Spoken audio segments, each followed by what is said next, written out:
मला प्रत्येक घटनेची सविस्तर माहिती पाहिजे. राधिका मॅडमचा प्लॅन हा जरतरवर अवलंबून आहे. यावेळेला तर लय भारी भोंडला करूयात आपण आणि याला थांबूयात हत्ती म्हणून. राजकारणातलं सगळं काही तू एकटी नाही सांभाळू शकत, त्यासाठी वाकणीस लागणारच.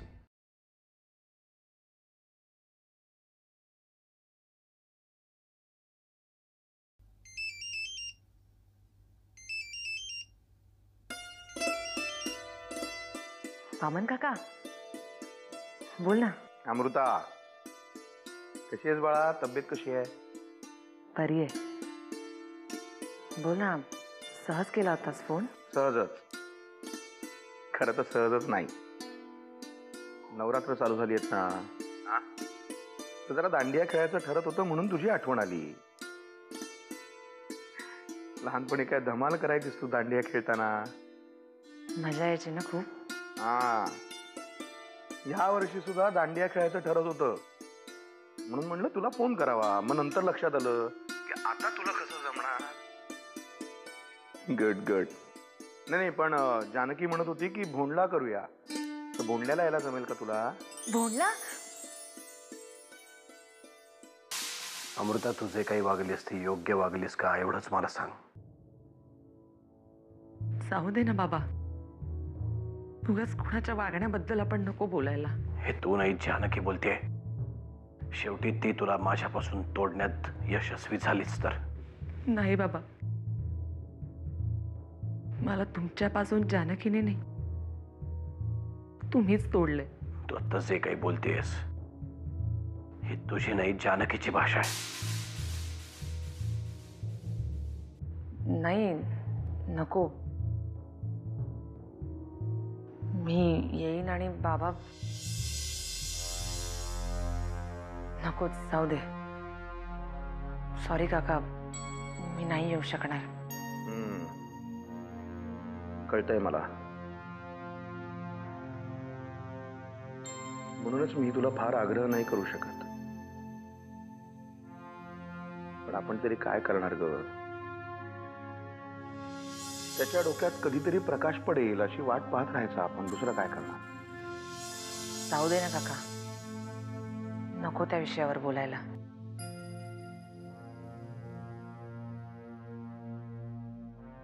बाकी तू सांग ना, नवरात्रीची तयारी कुठपर्यंत आली आहे? चालू आहे.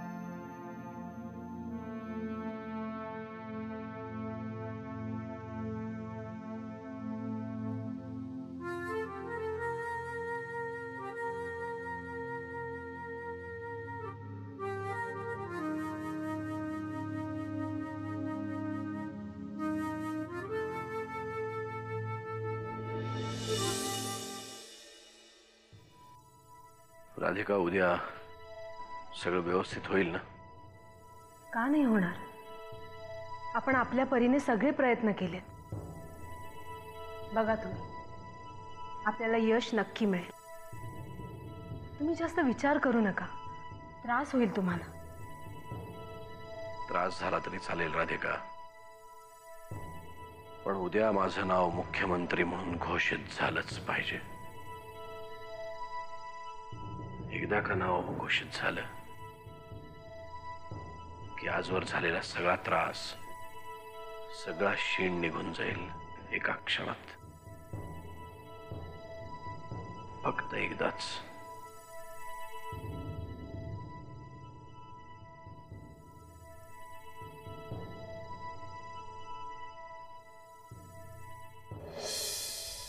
द्या, मी चेपून देते. बरं वाटेल तुम्हाला. आणि थोड्या वेळ डोक्यातले सगळे विचार बाजूला ठेवा. शांतपणे बसून राहा. खूप बरं वाटतंय राधिका. उद्याचा दिवस कधी उजाडेल याचीच वाट पाहतोय मी. ज्या दिवसाची मी इतक्या आतुरतेने वाट पाहत होतो तो दिवस उद्यावर येऊन ठेपलाय. माझं सगळं कौशल्य पणाला लागलंय. तुम्ही काही काळजी करू नका, सगळं तुमच्या मनाप्रमाणे होईल.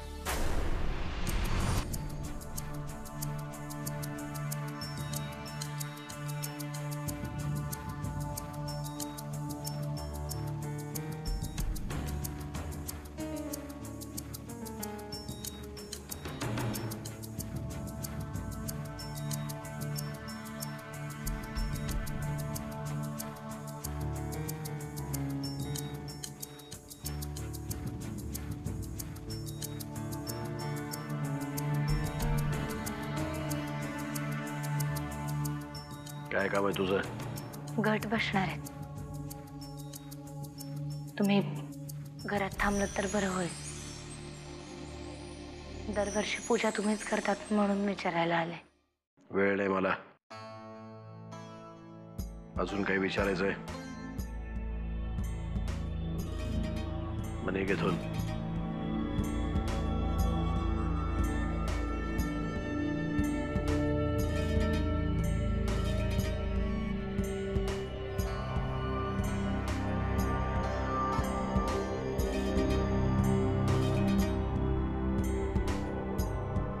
ती अशी माझ्या घरची माणसं. मी इतकी मोठी झेप घ्यायला निघालोय आणि त्याचं यांना काहीच नाही.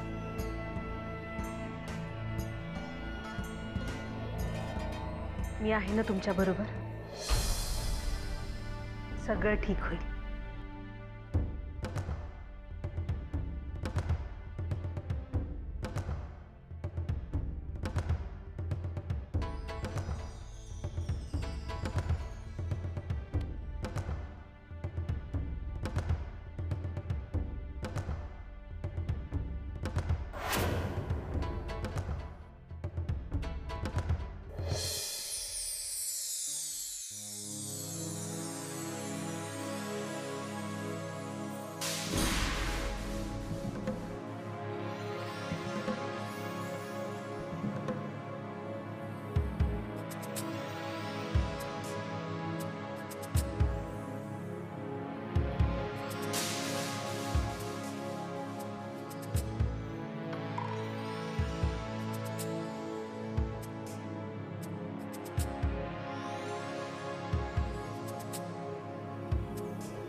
राधिका तू जर अशीच माझ्या बरोबर राहिलीस ना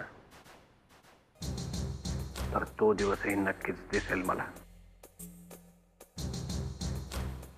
आयुष्यात आभार मानण्याचे प्रसंग खूप कमी आलेत माझ्या.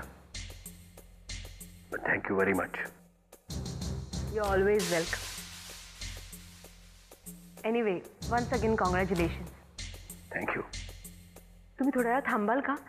मी दही आणते. कामासाठी बाहेर जाणाऱ्या माणसाच्या हातावर दही ठेवावं असं म्हणतात. चालेल ना तुम्हाला? नक्कीच चालेल. आत्ता आणते.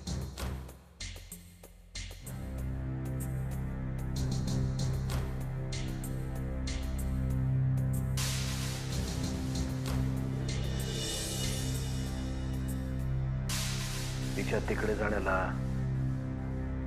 तुझा काही आक्षेप आहे का? अहो, आर्यनने तिला तिकडे काही केलं म्हणजे? मला अमृताची काळजी नाही. तिच्या पाठीशी मी उभा आहे हे अख्ख्या सरतापे घराण्याला माहिती आहे. त्यांच्यापैकी कोणीही तिच्या केसालाही धक्का पोहोचवू शकणार नाही.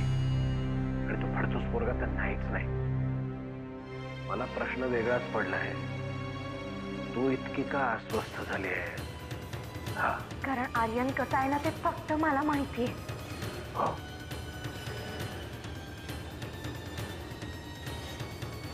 म्हणजे मला असं म्हणायचं होतं की तुला नक्की काय म्हणायचं आहे ते चांगलंच कळलंय मला. पण तुला नक्की कशाची काळजी वाटते जानकी? आर्यन अमृताला काही बोलेल याची, का अमृताच्या परत जाण्यामुळे आर्यन तुझ्या हातून जाईल याची? एका व्यक्तीला एक निरोप द्यायचा आहे. कोणाला? आणि आता यावेळी? हो, तुझ्या समोर उभे असलेल्या व्यक्तीला सांग, यापुढे माझी रूम मी तिच्याबरोबर शेअर करू शकत नाही.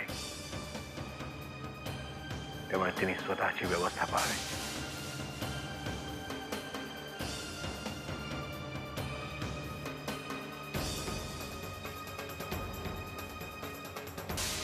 तुला सवय लागली खोटं बोलण्याची. किती वेळा माफ करू मी तुला? मला समजून घ्या तुम्ही. मी किती समजून घेऊ तुला जानकी? आणि कसं समजून घेऊ? लहान आहे म्हणून किती दिवस डोक्यावर बसवू मी तुला? खोटं बोलू नये हे जर शिकवलंच नसेल तुला तर मी कितीही समजावून किंवा आदळापट करून काय होणार आहे? तुम्हाला जे काही बोलायचं ते मला बोला. माझ्या घरच्यांना कशाला उगीच. कारण मला कळून चुकलंय, तेच कारणीभूत आहेत तुझ्या अशा वागण्याला. एक लक्षात ठेव जानकी, केवळ मी तुझ्या गळ्यात मंगळसूत्र घालतोय आणि तू माझ्या नावाचं कुंकू लावतेस म्हणून मी तुझ्याशी बोलतोय तरी. तर मला नाही वाटत आपल्यात कुठल्याही प्रकारचे संबंध आता उरलेत.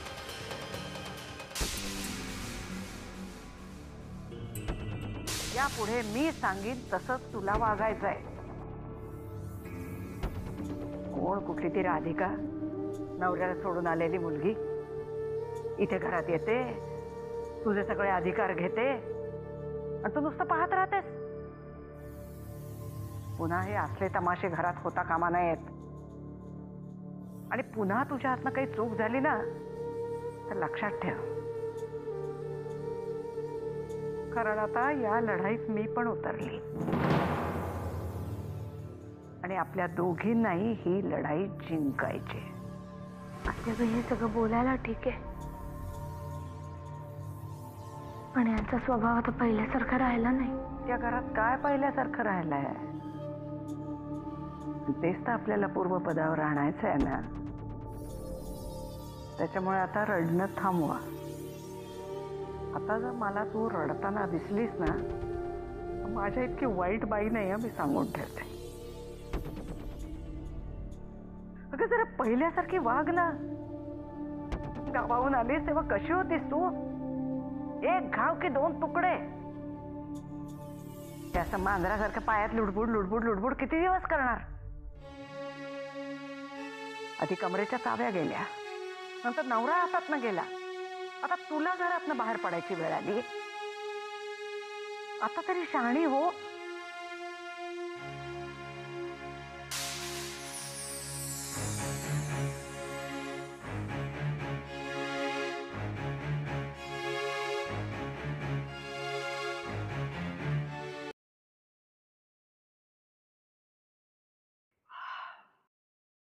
या काय कशी काय चालली आहे तयारी? एकदम भारी. सगळ्या माळा बनवून झाल्यात आता. आता ताई पुढच्या तयारीला लागली म्हणून मी इकडे आलो.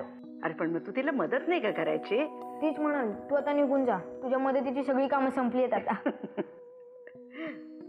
पर मग आता अभ्यासाला बसा. नाही, अभ्यास करायचा आहे, पण आत्याबाई मला उद्या शाळेत नवरात्रीची गोष्ट लिहून न्यायची आहे. माहित नाहीये, जरा सांगा ना. नवरात्रीची गोष्ट? बरं ऐक. महिषासूर नावाचा एक राक्षस होता. अतिशय दुष्ट होता, क्रूर कर्म होता. अगदी खूप लोकांना त्रास द्यायचा तो, मारून टाकायचा, खूप त्रास द्यायचा. ऋषीमुनीचे आश्रमच उद्ध्वस्त करून द्यायचा. प्राण्यांना सुद्धा सोडलं नाही रे त्याने. सगळ्यांना त्रास द्यायचा. शेवटी देवांनी ठरवलं, ते सगळेजण एकत्र आले आणि त्यांनी देवीला प्रार्थना केली, दुर्गा देवीला, की बाई या राक्षसापासून आमची सोडवणूक कर. मग दुर्गा देवीने अष्टभुजेचं रूप घेतलं. म्हणजे 8 हात होते ना तिला, त्या 8ही हातांमध्ये तिने वेगवेगळी शस्त्र घेतली आणि 9 दिवस अहोरात्र महिषासुराशी युद्ध केलं आपल्या हातातल्या 8ही शस्त्रांनी. आणि 10व्या दिवशी तिने त्याचा पराभव करून त्याचा वध केला.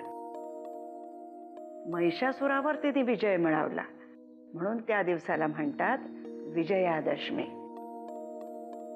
आणि महिषासुराचा वध तिने केला म्हणून देवीला म्हणतात महिषासुर मर्दिनी. शपथ, लय भारी गोष्ट आहे हो. थांबा मी लिहून घेतो.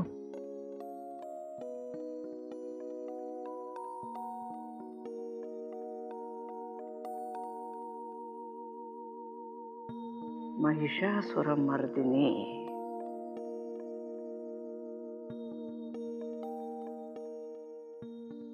चला, आता सगळी तयारी झाली. आता देवीला दागिने घातले म्हणजे आपण तयार. मग कुठे दागिने घालून टाकू की लगेच? तिजोरीच्या चाव्या राधिकाताईंकडे आहेत ना, त्यांच्याकडूनच मागून आणले पाहिजे. तिजोरीच्या चाव्या कशाला? काय खरे दागिने घालतात काय देवाला? म्हणजे काय खरेच दागिने घालतात? शपथ. तू एक काम कर, तू जा राधिकाताईंकडे आणि त्यांच्याकडून तिजोरीच्या चाव्या घेऊन ये जा. हा बस तिकडेच. जा म्हटलं की लगेच निघाली. किल्लेदारांच्या तिजोरीच्या चाव्या आहेत त्या. घरातल्या मोलकरणींनी त्याला हात सुद्धा लावायचा नसतो. कळलं ना? अहिल्याताई, नाही जाणत ती आता कुठे. तुम्हीच एक काम का नाही करत? तुमच्या बहिणीकडे तिजोरीच्या चाव्या आहेत ना? जा त्यांच्याकडे तिजोरीच्या चाव्या मागा आणि देवीचे दागिने घेऊन या. आम्ही थांबतो इकडे. माझ्याच घरात मला दुसऱ्यांपुढे हात पसरावे लागताय. काही बोललात का? नाही, म्हटलं माझ्यामुळे उगाच तुझं श्रेय लाटलं जाईल. घरातल्यांना वाटायचं अहिल्याला घराबद्दल किती वाटतंय. तुला आवडेल का मग ते? मला आवडेल, आवडेलच. मी एक काम करते, पुढच्या वर्षीपासून ना मी या कशालाही हात सुद्धा लावणार नाही. सगळी कामं तुम्ही करा. चालेल?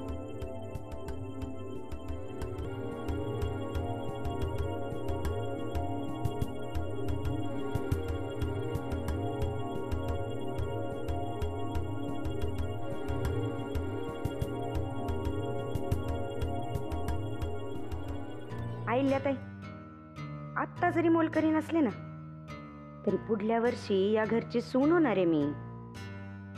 मग माझ्याच कमरेला मिरवीन बघा चाव्या मी. ए, हसायला काय झालं? चल काम करायला घे. हे ठेव सगळं एकत्र. हा,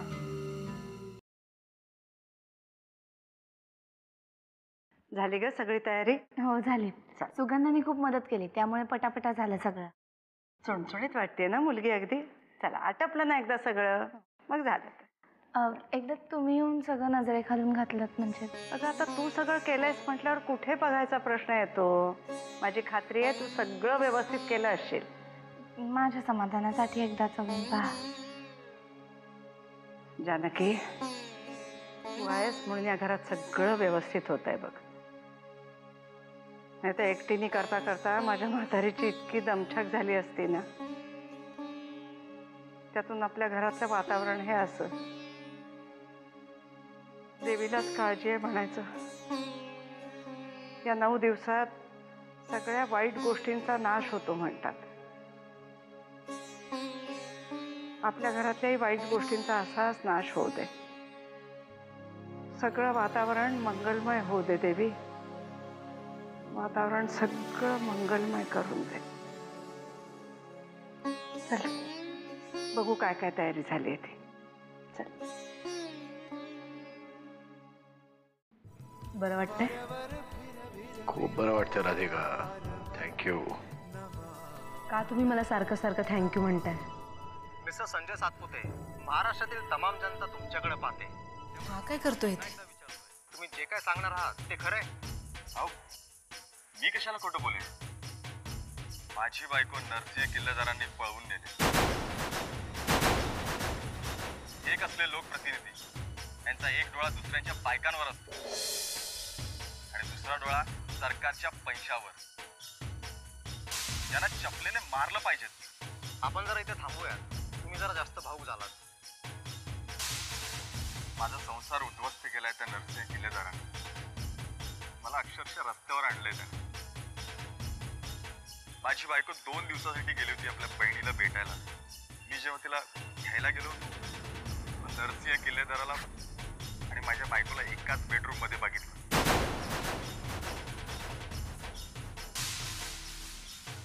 मला जर न्याय मिळाला नाही ना तर मंत्रालयासमोर आत्मदहन करेन. सार्वजनिक बांधकाम मंत्री म्हणून लोकांची घरं बांधणारे तर लोकांचीच घरं उद्ध्वस्त करायला लागली तर तुम्ही आणि आम्ही जायचे कुठे? सनसनाटीसाठी कॅमेरामॅन सुशील सह मी सतीश, मुंबई.